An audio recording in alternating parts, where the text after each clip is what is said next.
Décorations qui sont passées de mode, qui ne sont plus utilisées de nos jours. Et que je ne ferai pas chez moi en tant qu'architecte. Et je vous recommanderais aussi de ne pas les faire chez vous. C'est ce que je vais vous montrer ici maintenant, dans cette vidéo.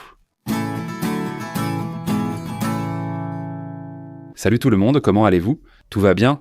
Je suis Edipo, architecte, et maintenant je veux vous montrer ici quelques décorations, des objets, que nous, quand on va rénover notre maison, parfois on se dit « Waouh, c'est sympa, c'est joli, faisons comme ça ici ». Et on n'imagine même pas qu'après, on peut même regretter d'avoir choisi cette décoration.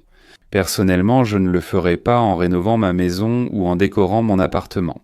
Je te le dis maintenant pour éviter toute erreur. Tu peux être d'accord ou non, aucun problème. J'aimerais entendre ton avis, si tu es d'accord ou non avec moi sur ces points que je vais te montrer maintenant. Premier point, les gars, la lumière au-dessus du miroir, là dans votre salle de bain, vous voyez?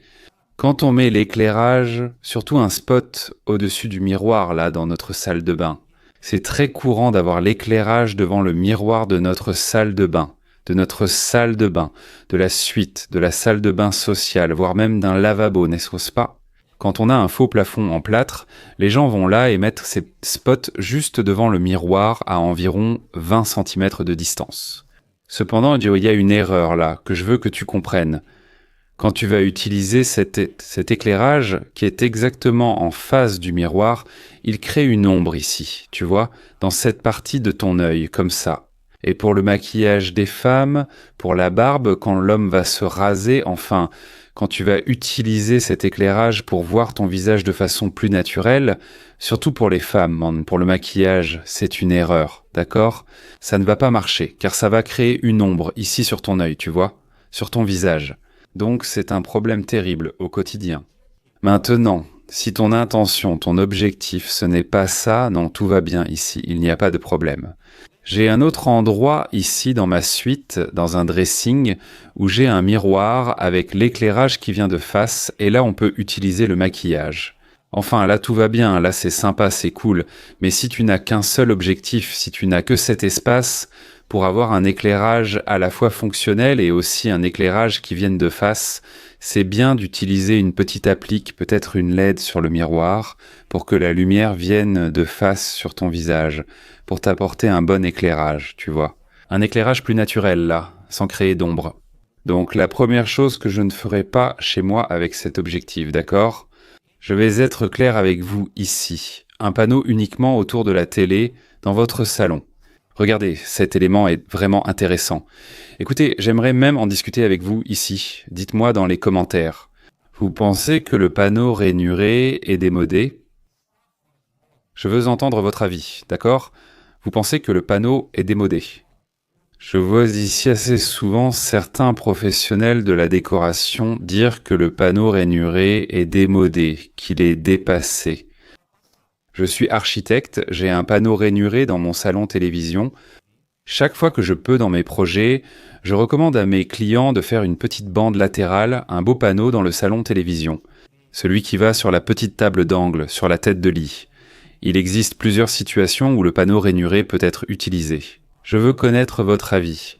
Mais ce que je veux que vous compreniez, c'est que vous pouvez faire un panneau rainuré ou non, lisse, peu importe la forme, uniquement autour de la télévision, comme si c'était un cadre pour y intégrer votre téléviseur. Ce n'est pas fonctionnel à mon avis, d'accord?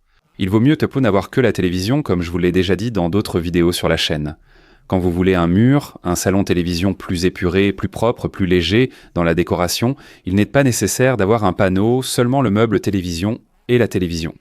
Évidemment, vous devrez adapter, faire une adaptation pour passer une gaine, un tuyau, quelque chose, un conduit, afin que les câbles comme les HDMI et tout le reste de la télévision vers les appareils soient encastrés dans le mur.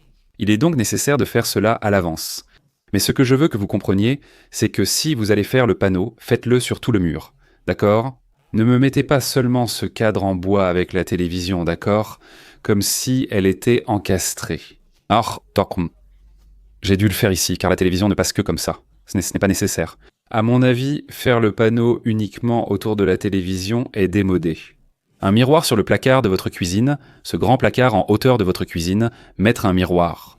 Nous avons même une expérience personnelle ici dans l'ancienne maison où nous vivions. Ma femme se plaignait beaucoup parce qu'on avait le miroir dans ce meuble en hauteur, dans ce placard en hauteur, là dans la partie du placard de notre cuisine. Elle disait « Regarde, Edipo, je nettoie ici et 2-3 jours plus tard, on dirait que ça fait 1 mois que ce n'est pas propre. » Parce que ça donne l'impression que la saleté colle beaucoup et tout ça. Ce n'est pas le problème, ça collera de toute façon, que ce soit bois, plastique ou autre. C'est juste que le miroir, lui, il montre plus, n'est-ce pas?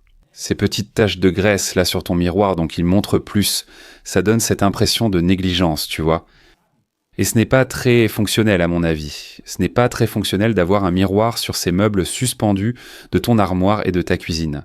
C'est bien, c'est plus naturel d'utiliser la menuiserie elle-même pour faire la porte, faire le comptoir là-bas, enfin, sans utiliser de miroir. C'est une autre situation aussi, c'est une autre décoration que je ne mettrai pas dans ma nouvelle maison. D'accord? Dans le nouveau projet de ma maison. Je ne conseillerais pas ça à mes clients, même s'ils aiment. Je dirais, écoute, tu veux mettre ça? Tu aimes cette décoration, ce produit? On peut le mettre, mais je ne le recommande pas. Je vais le dire très clairement à mon client. Donc c'est encore un élément ici, c'est encore une décoration démodée que, à mon avis, je ne mettrai pas. Canapé jaune dans votre salon. Regardez-moi ça, c'est presque absurde. Tu as un beau salon, sympa, tu as mis du carrelage, un joli sol en vinyle, tu as installé ton salon télévision, ton panneau, ton meuble télévision super, tu as décoré le plafond, une belle lumière agréable. Et là, bam, tu mets un canapé jaune, vraiment pour attirer l'attention. Ce bordeaux, ce canapé rouge, bordeaux pour attirer l'attention.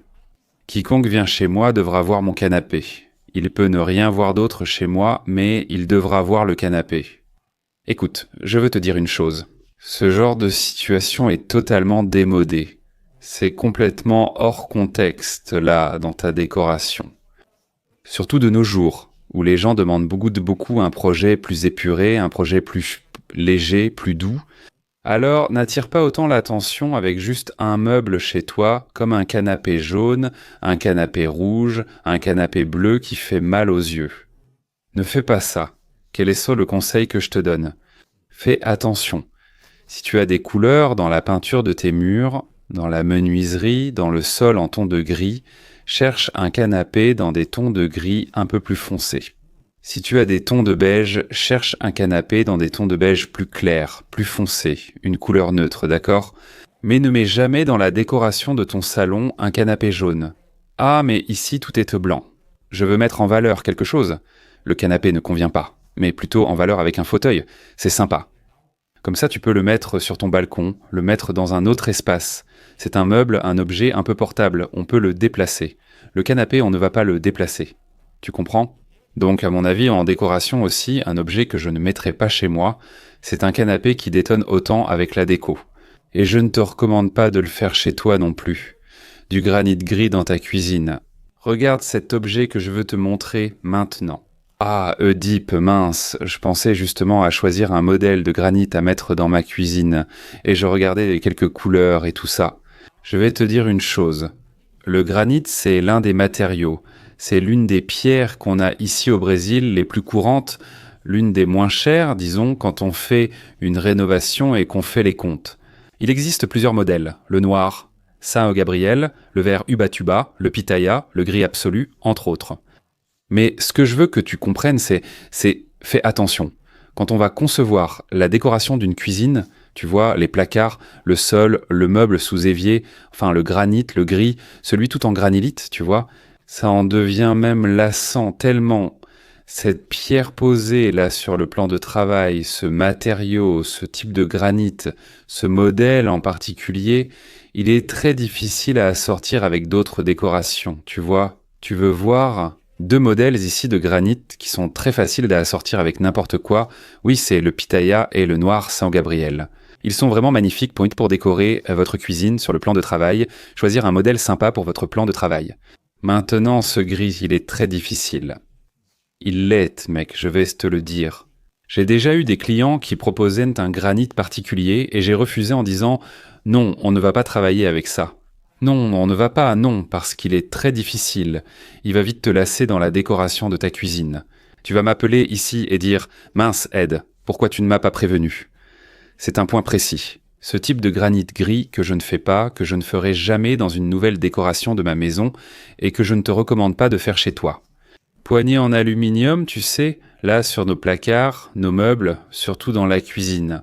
Celui-ci, il a 2 côtés, n'est-ce pas? Cet article avec poignée aluminium est très fonctionnel. Je ne vais pas mentir ni vous le cacher, car avec une pièce entière sur la porte, vous pouvez l'attraper où vous voulez et tirer, c'est une poignée fonctionnelle. On ne peut pas cacher ça. Mais en termes d'esthétique, il enlève beaucoup à votre menuiserie, n'est-ce pas? Il reste un détail là de 3 cm. Il y a des modèles qui vont jusqu'à 4 sur toute la porte, sur votre menuiserie, généralement à la verticale. Et ça, esthétiquement, ce n'est pas très joli à faire dans votre cuisine, dans votre meuble de salle de bain, dans votre espace sur la véranda ou près du barbecue. Réfléchissez bien. Je répète pour être clair. C'est fonctionnel mais pas joli. Vous pouvez être d'accord avec moi. Beaucoup diront « j'en ai chez moi et j'aime ça ». Aucun problème, c'est ce que je dis. C'est fonctionnel, mais pour un projet épuré, un projet plus léger, plus doux, ce n'est pas très esthétique. Je ne le ferai pas, d'accord? Pour être honnête avec vous, chez moi, dans une rénovation que je vais faire, je ne le ferai pas. Je ne mettrai pas ce type de poignée en aluminium tout le long du tiroir, tout le long de la porte. Je choisirai un autre modèle, plus épuré, plus doux. Sol poli chez vous. Là, on va même ouvrir le débat, parce qu'il y a beaucoup de gens qui défendent et beaucoup de gens qui n'aiment pas. Regardez, parlons aussi d'un autre élément qui peut aussi provoquer beaucoup de discussions entre nous. Pourquoi?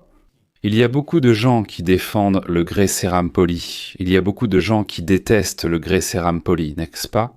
Pour plusieurs raisons. Il y a des gens qui disent « Regardez, c'est très facile à nettoyer, ça brille. J'aime cette sensation que c'est facile à nettoyer. » D'autres personnes n'aiment pas ça. Oh là là, la moindre saleté se voit, un cheveu tombe sur le sol poli et c'est déjà visible. Donc ça divise les opinions. Qu'est-ce que tu en penses? Chez toi, toi qui construis, toi qui rénoves, ou toi qui veux changer le sol de ta maison, tu mettrais un satiné qui est plus mat ou tu mettrais un poli? Moi, en tant qu'architecte, chez moi, dans un projet, je mettrais du satiné. Je ne mettrais pas de poli sur le sol de ma maison. D'accord? C'est une question de goût, c'est personnel, d'accord? C'est la même chose que la poignée mentionnée plus tôt. Il y a des gens qui trouvent ça sympa, c'est fonctionnel, mais esthétiquement, ça en fait trop. La question du sol poli est très personnelle. Si tu me demandais, dans un projet que je ferais pour toi, lequel tu recommanderais, Edipo? Je recommande le satiné, mais le poli convient aussi. Ça dépend beaucoup de ce qu'on va assortir avec le reste de ta décoration. Je veux entendre ton avis. Dis-moi en commentaire ici, satiné ou poli? Des couleurs foncées pour peindre l'intérieur de ta maison. Tu sais, quand tu choisis une couleur très foncée et que ça finit par rendre ton espace trop sombre, je vous ai déjà dit ça dans plusieurs vidéos sur la chaîne, qu'à l'intérieur, dans notre maison, j'aime travailler avec au maximum 2 couleurs pour la peinture des murs, d'accord? Choisis une couleur très claire pour être la couleur prédominante et choisis un mur par pièce pour y mettre une couleur plus foncée afin de créer un contraste. Salon télévision par exemple, à toutes les murs, une couleur très claire, tu as une teinte de gris calopsite, très claire. Le mur de la télévision, là tu mets un gris éléphant, d'accord? Ah, Oedipe, j'aime une teinte de beige. Mais un beige très clair, doux, comme un germe de haricot. Un chalet à la campagne, c'est une couleur plus foncée sur un seul mur, d'accord? Ne mets pas de couleur foncée à l'intérieur de ta maison. Sinon, bientôt, tu vas mettre un canapé plus foncé, tu vas choisir une menuiserie plus foncée. Le sol prend soudain une couleur vive. Et là, tu vas devoir laisser la lumière allumée la plupart du temps pendant la journée chez toi parce que tes pièces vont devenir trop sombres. Donc une chose que je ne ferai pas chez moi et que je ne te recommande pas de faire chez toi, c'est de choisir des couleurs très foncées pour peindre et de trop répéter cette couleur à l'intérieur. Choisis une couleur claire et un mur, ça rend super bien. D'ailleurs, laisse-moi rebondir là-dessus. Attends, je veux rebondir là-dessus. À l'intérieur, si je te dis que je ne suis pas pour l'utilisation de couleurs foncées, à l'extérieur, quelles sont les couleurs que je choisirais pour peindre la façade, le mur, le garage de ma maison? Lesquels? Les gars, regardez, ce sont des éléments, des décorations que je ne ferai pas chez moi et que je ne vous recommanderai pas de faire chez vous non plus. Certains d'entre eux sont démodés, d'autres sont fonctionnels, mais esthétiquement, non, n'est-ce pas? d'autres avec lesquels vous serez d'accord avec moi à 100%. Je veux entendre votre avis, dites-moi en commentaire avec lesquels vous êtes d'accord avec moi et avec lesquels vous n'êtes pas d'accord. D'accord? On pourra ainsi discuter ensemble. Commentez, abonnez-vous et laissez un like si vous êtes arrivé ici. Rendez-vous dans la prochaine vidéo. À bientôt.